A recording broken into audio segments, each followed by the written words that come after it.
저는 2014년 이후에 해마다 4월이 되면요, 그날을 잊지 못합니다. 파릇파릇한 고등학생들이 수장되어 가던 그날을 잊지 못합니다.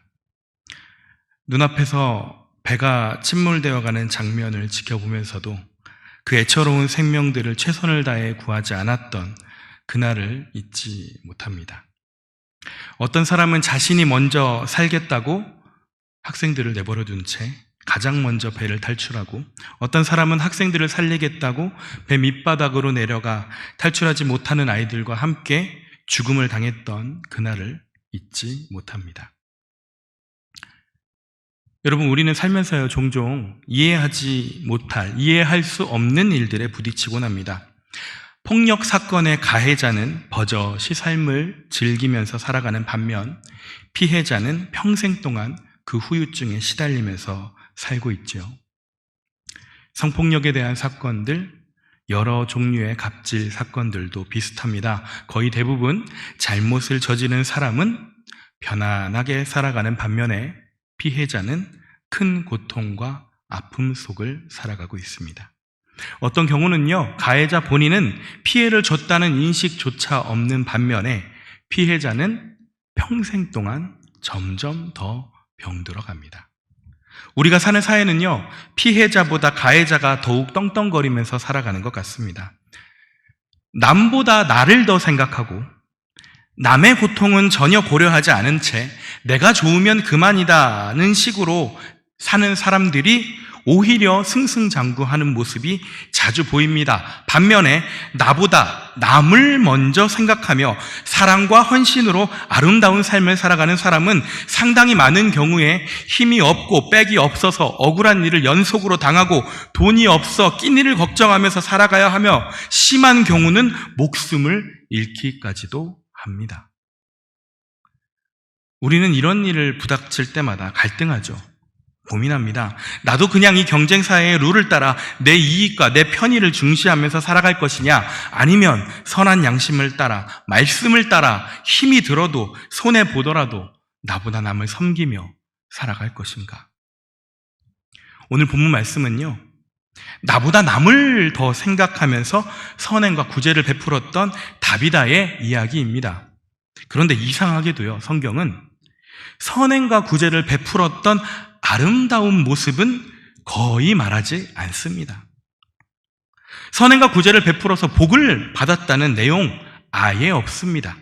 오히려 성경은 나보다 남을 더 생각한 이 아름다운 다비다가 죽었다고 말합니다. 도대체 왜 사도행전을 기록한 저자는 선행과 구제를 베풀었던 의인이 죽었다고 기록했을까? 단지 죽은 사람을 살리는 그런 놀라운 능력을 나타내시는 주님에 대해서 말씀하시려고 했다면 그냥 죽은 다비다를 살려주셨다 이렇게 기록하면 됐을 텐데, 굳이 왜 다비다가 선행과 구제를 베풀었다는 기록은 왜 넣었을까? 선행과 구제를 베푼 의인의 죽음, 그리고 부활, 이 이야기 속에서 우리에게 말씀하시고자 하는 하나님의 음성은 무엇일까요? 여러분, 이 세상에서요, 하나님 말씀대로 살아가려고 발버둥 치는 그리스도인들은요, 부활을 소망할 수밖에 없습니다. 그리스도인은 하나님의 뜻대로 나보다 남을 더 사랑하기 때문에 세상의 관점에서 볼 때요, 현저하게 시간도 손해보고요, 물질도 손해보는 삶을 살 수밖에 없죠. 그래서 그리스도인들은 당장 내 눈앞에 보이는 현실 속에서 하나님 나라가 이루어지지 않는 것처럼 보이지만, 심지어는 일평생 섬기면서만 살다가 죽어버려서 결국에는 하나님 나라가 이루어지는 것을 못 보고 죽은 것처럼 보이지만요, 우리 그리스도인들은 하나님께서 반드시 하나님 나라를 성취시키시고 완성시키시는 그날에 우리를 부활시키실 것을 소망하는 자들입니다. 그리고 그날에는 하나님의 뜻을 따라 살았던, 남을 섬기며 살았던 우리의 삶이 결코 헛되지 않았다는 것을 하나님께서 증명해 주실 것을 믿는 자들이죠. 혹시 여러분은 부활을 소망하고 계십니까? 여러분이 생각하는 부활의 소망은 무엇입니까? 부활의 소망은요, 영혼이 되살아나는 것을 말하는 것이 아닙니다. 왜냐하면 우리 기독교는 분명히 육체의 부활을 고백하기 때문이죠. 그렇기에 부활의 소망은요, 부활에서 천국이라는 어떤 황홀한 영적 세계에 들어가는 소망을 말하는 것도 아닙니다. 그리고 내가 부활하는 목적이 평안과 안락을 영원히 누리기 위한 목적을 지닌 그런 종류의 부활을 소망하는 것 또한 아닙니다. 부활의 소망은요, 지금은 비록 이 세상이 말씀대로 남을 섬기면서 살면 손해보는 것 같이 보이지만 반드시 하나님의 말씀이 너무나도 당연하게 통치되는 그런 세상이 올 것이다. 내 것을 내어주면서까지 남을 섬기는 게 너무나도 당연한 그런 나라가 올 것이다. 이 세상 그 어느 누구도 내 욕심대로 사는 것이 아니라 남과 더불어서 함께 사는 세상이 반드시 하나님께서 이것을 반드시 실현시키실 것이라는 그 하나님 나라에 대한 소망을 말하는 것이에요. 그렇기 때문에 비록 내가 지금 이 세상에서는 손해보면서 살다가 혹여 죽더라도 하나님께서는 그때 그 하나님 나라 세상에, 완성시키신 하나님 나라 세상에 나를 부활시키셔서 말씀대로 섬기며 살다가 나에게 잘하였도다 충성된 종아, 이렇게 칭찬하실 것을 소망하는 것, 이것이 바로 부활의 소망인 것이죠. 만약에 우리에게 부활의 소망이 없다면 어떻게 될까요? 당장 가장 불쌍한 사람이요, 저는 이 설교를 준비하면서 왜 이분이 떠올랐는지 모르겠지만 손양원 목사님이 갑자기 떠올랐습니다. 우리가 너무나도 잘 알고 있는 손양원 목사님, 한센병자를 평생 동안 이렇게 섬기면서 살아왔던 그 손양원 목사님이 저는 되게 불쌍해지더라고요. 부활의 소망이 만약에 없다면요. 이 땅에 수많은 선교사들이 자기 삶을 바쳐서 최선을 다해 학교도 세워주고 병원도 세워주고 먹을 것도 공급해주면서 희생했던 그 섬김, 자기의 모든 것을 포기하고 고아와 약한 자들을 위해 바쳤던 삶을 살아간 그 많은 사람들이 예수님의 말씀대로 실천하면서 살아가라고 애썼던 그 수많은 사람들의 삶은요, 우리에게 부활의 소망이 만약에 없다면 모두가 이 땅에서 자신의 삶을 누리지 못한 바보들이 되어버리고 맙니다. 여러분, 이렇게 부활의 소망은요, 그리스도인의 정체성을 결정짓는 매우 중요한 개념이에요. 때문에 어떤 이는 기독교 신앙은 부활의 신앙이다 라고 말할 정도죠. 여러분, 사도행전의 교회는요, 분명히 이 육체의 부활의 소망을 갖고 있었습니다. 하나님께서는 우리가 사도행전의 교회와 같이 고난 속에서도 부활의 소망을 확신하길 원하십니다. 우리 사도행전 9장 36절 하반절과 37절 상반절 말씀을 통해 주시는 하나님의 말씀이 있습니다. 제가 읽어드리겠습니다. 선행과 구제하는 일이 심히 많더니 그때에 병들어 죽음에. 여러분, 다비다가 행하고 있었던 선한 일들과 구제들은요, 일회성이 아니었어요. 이 심히 많더니라고 번역된 부분에서 생략된 원어의 의미가 있습니다. 그녀가 쉬지 않고 습관적으로 지속해 왔기 때문에 심히 많게 된 거죠. 세상 사람들은요, 먹고 마시며 화려한 옷을 입고 편안하고 재미있게 자기의 유익과 쾌락을 계속해서 습관적으로 지속적으로 추구하면서 살아갑니다. 그런데 이 다비다는 하나님 말씀에 순종해서 자기의 이익을 구하지 않고 이웃을 위해 선행과 구제하는 삶을 습관적으로 지속적으로 꾸준하게 살아왔습니다. 그리고 이렇게 선행하는 일을, 섬기는 일을 꾸준하게 지속했던 다비다의 삶의 결과는요, 보시다시피 병들어 죽는 것이었죠. 이는 다비다뿐만이 아닙니다. 역사 속에 존재했던 수많은 의인들을 비롯해서 오늘의 삶에서도 마찬가지입니다. 이 세상에서요, 하나님 말씀을 습관적으로 지속하며 살아가는 의인의 삶의 결과는요, 어찌 보면 비참한 죽음입니다. 한 번뿐인 인생, 누릴 건 못 누리고 즐길 건 못 즐기는 사람이 의인입니다. 그러다가 정작 본인이 병에 걸렸을 때는 자기 병 하나 제대로 치료할 재물과 방법도 없어서 신음하며 죽는 게 의인입니다. 어째서 의인들은 이렇게 비참한 삶을 살게 되는 경우가 많을까요? 왜 말씀대로 살아가면 힘들어지는 걸까요? 섬기면서 살면 손해보도록 만들어버린 이 세상 시스템이 잘못된 거 아닐까요? 하나님 말씀대로 아이들을 구하기 위해 오히려 선실 밑바닥으로 내려갔던 사람들은 죽음이라는 결과를 맞이한 반면에 선장과 관계자들 및 힘이 있는 고위층 사람들이 자기들만 살려고 수많은 아이들을 뒤로 한 채 내빼고 뻔히 눈앞에서 침몰해 가는데도 불구하고 무슨 이유에선지 모르겠지만 촌각을 다퉈가면서 아이들을 구하지 않았던 이 세상이 잘못된 건 아닐까요? 이런 사고를 겪었음에도 불구하고 여전히 경쟁사회를 고집하면서 남보다 내가 더 잘 살기 위해 남을 밟아야만 하는 그런 가치관을 끊임없이 양산시키는, 습관적으로 지속시켜버리는, 여전히 이런 악한 시스템으로 돌아가고 있는 이 세상이 잘못된 건 아닐까요? 여러분, 만약에요, 다비다처럼 습관적으로 내 걸 남에게 내어주면서 최선을 다해 남을 섬기는 의인 A가 있다고 한번 가정을 해보게요. 우리 주위에 의인 A가 있어요. 습관적으로 내 걸 내주면서 섬기며 살아갑니다. 그리고 그 사람이 병에 걸렸다고 가정해 봅시다. 이 병 걸린 의인 A 주변에요, 하나님 나라 법칙대로 사는 사람이 많다면, 하나님 나라 말씀대로 내 것을 내어주는 사람이 그 의인, 병 걸린 A 주변에 많다면요, 이 병 걸린 A가 병에 걸렸을 때 똑같이 이 주변에서 내 것을 내어주면서 돕는 또 다른 의인 B, C, D 등의 손길로 인해서 이 의인 A는 행복해지겠죠. 그런데 이 의인 A 주변에 하나님 나라 법칙대로 사는 사람들보다 이 세상 경쟁사의 법칙대로 사는 사람이 훨씬 많다면, 이 의인 A는 평상시에 자기 것을 다 내어주면서까지 남을 도우면서 살았기 때문에 정작 자기가 도움을 받아야 할 때는 가진 것이 하나도 없지만 이 의인 A 주변에 그 누구도 의인 A를 도와주지 않아서 결국 이 의인 A는 고통 속에 신음하며 죽게 될 거죠. 여러분, 과연 내 주변에는 하나님 나라 법칙대로 사는 사람이 많은가요? 아니면 세상 법칙대로 사는 사람이 많은가요?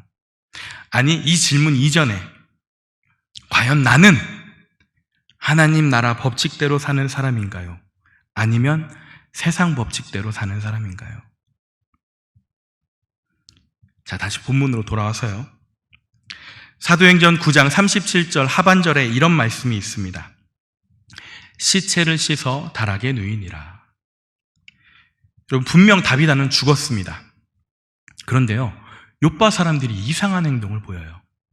이 당시에는요, 해가 떨어지기 전에 시체가 생기면 바로 땅에 묻는 것이 관습이었습니다.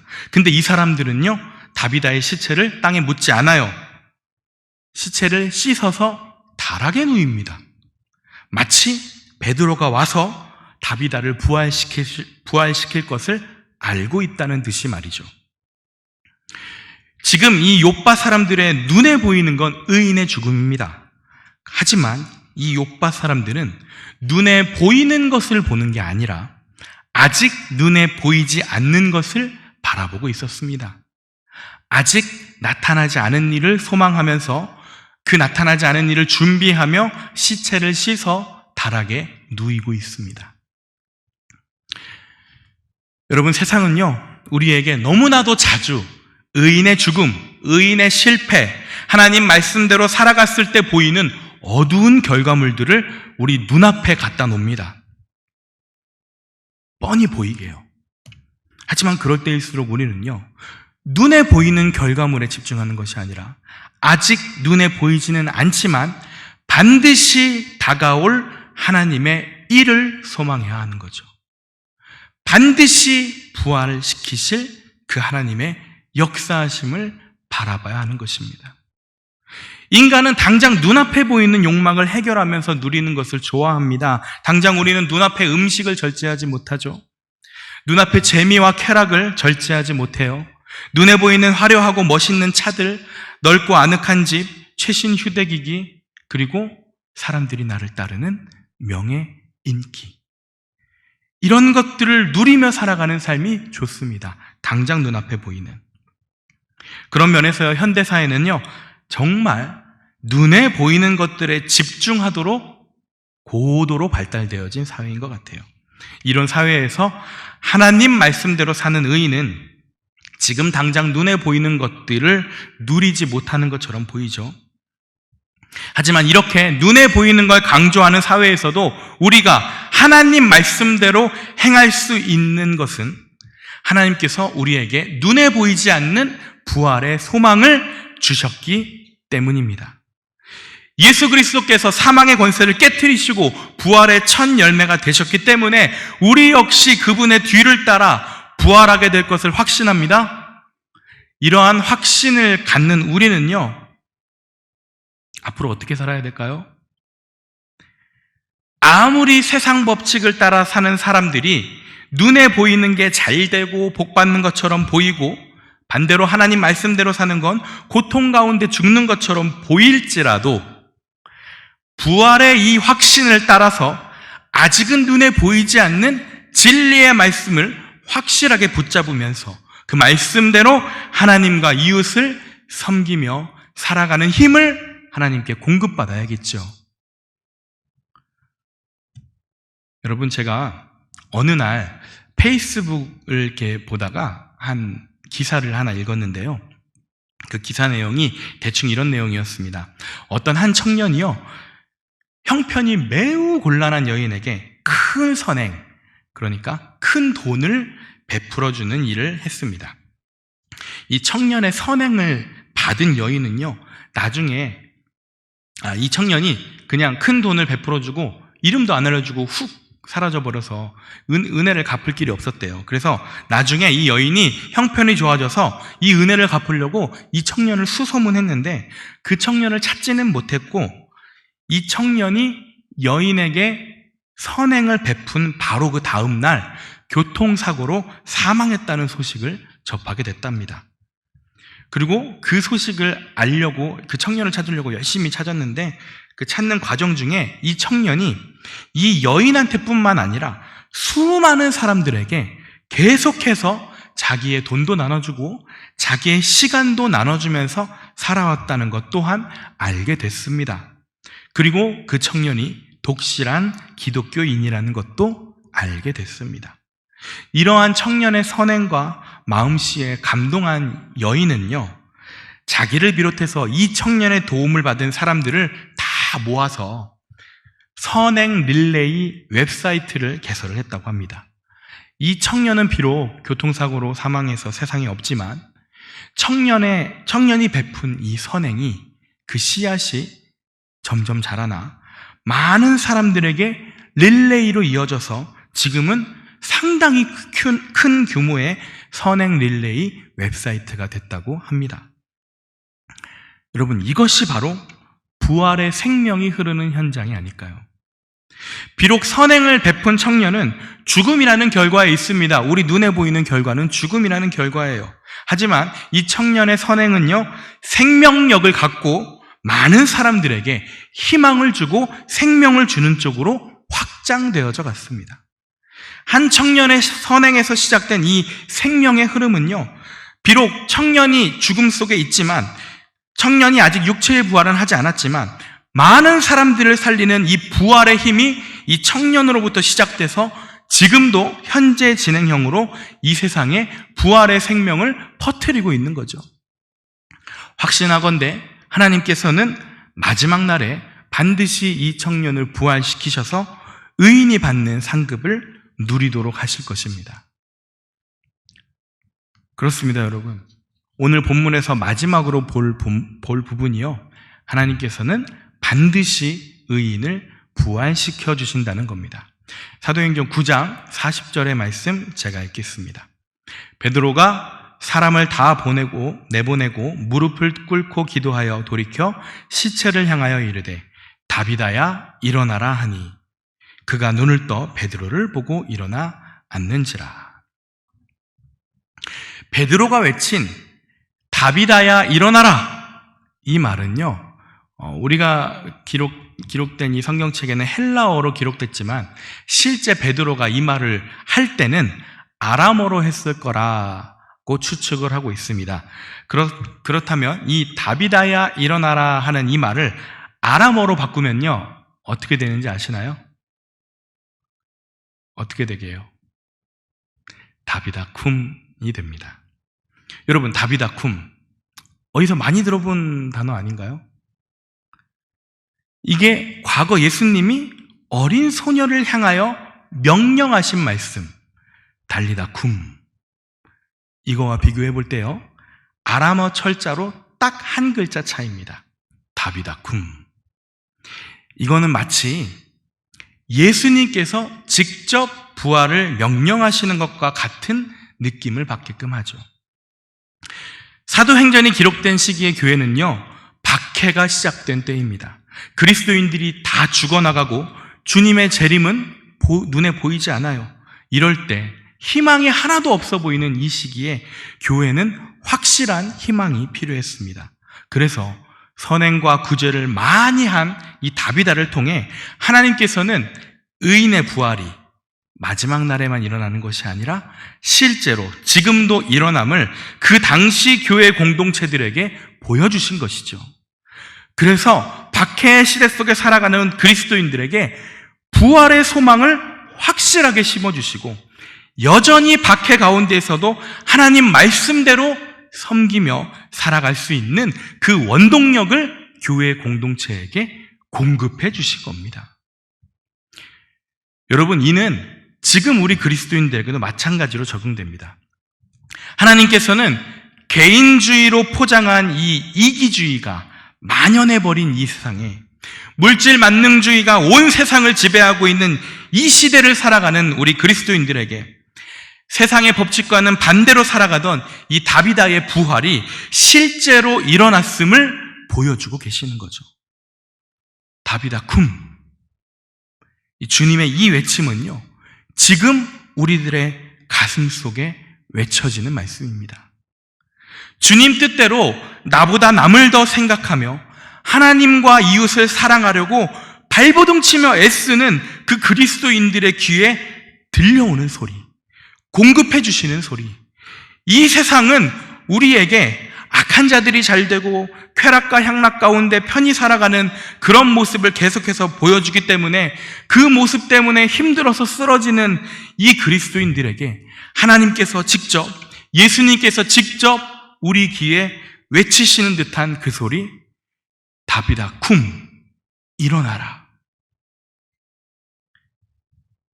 여러분, 이 시간에 자기 이름을 넣어서 마치 예수님이 나에게 선포하는 것 마냥 자기 이름을 넣어서 한번 외쳐보실까요? 이렇게, 문구원 쿰, 이렇게 한번 외쳐보실까요? 시작. 다시 한번 시작. 네, 여러분, 하나님께서 지금 우리에게 사도행전을 통해 부활을 직접 보여주시면서 그 부활의 소망을 가지고 우리가 살아가는 이 세상에서 다시 일어날 힘과 생명을 공급해주고 계십니다. 네, 말씀을 맺겠습니다. 세상은 여전히 우리에게 말합니다. 하나님 말씀대로 살아봤자 너한테 다가오는 건 죽음뿐이라고, 아픔뿐이라고, 바보같이 자기의 이익을 내팽개치지 말라고 말합니다. 그리고 이 세상은 실제로 의인들이 고난을 받으며 때로는 죽음에까지 이르는 것을 보도록 우리 눈앞에 갖다 놓습니다. 하지만요, 하나님께서는 반대로 말씀하시죠. 다비다쿰, 부활의 소망을 품고 일어나라고 말씀하십니다. 우리는 하나님의 뜻대로 나보다 남을 먼저 생각하며 선행과 구제를 일삼았던 그 다비다를 부활시키신 그 소망의 하나님을 기억해야 합니다. 이 부활의 하나님을 신뢰하고 예수 그리스도께서 행하신 섬김과 나눔과 사랑의 본을 본받아 나보다 남을 먼저 여기는 돈보다 생명이 먼저라고 외치는 그런 하나님의 가치관이 통용되도록 더욱 힘을 써야 합니다. 그렇게 하나님의 뜻대로 순종할 때 하나님께서는 예수 그리스도의 부활 생명을요, 우리 산돌교회 교인들을 통해 가장 먼저는 우리 산돌교회 공동체 안에 예수 그리스도의 부활 생명이 가득 흘러넘치게 하실 것입니다. 우리가 서로가 서로를 먼저 섬기며, 먼저 내어주며, 먼저 함께 서로가 서로를 도와주려고 하는 이 물결이 우리 산도교회 공동체 안에 가득 찼다고 생각해 보십시오. 이게 바로 부활 생명이 흘러넘치는 현장이 아니고 어디 그런 현장이 또 있겠습니까? 여러분, 그리고 이렇게 부활 생명으로 가득 찬 우리 산돌교회를 넘어서 하나님께서는 우리 산돌교회를 통해 이 지역 전체에 주님의 생명을 채워나가실 것입니다. 그래서 하나님 나라가 산돌교회를 통해 전주 땅에 임하게 하실 줄 믿습니다. 하나님께서는 하나님 나라를 이 땅 위에 임하게 할 한 사람, 부활의 소망을 품고 다비다 쿰, 문구원 쿰, 이렇게 주의 말씀을 듣고 일어나는 한 사람을 찾고 계십니다.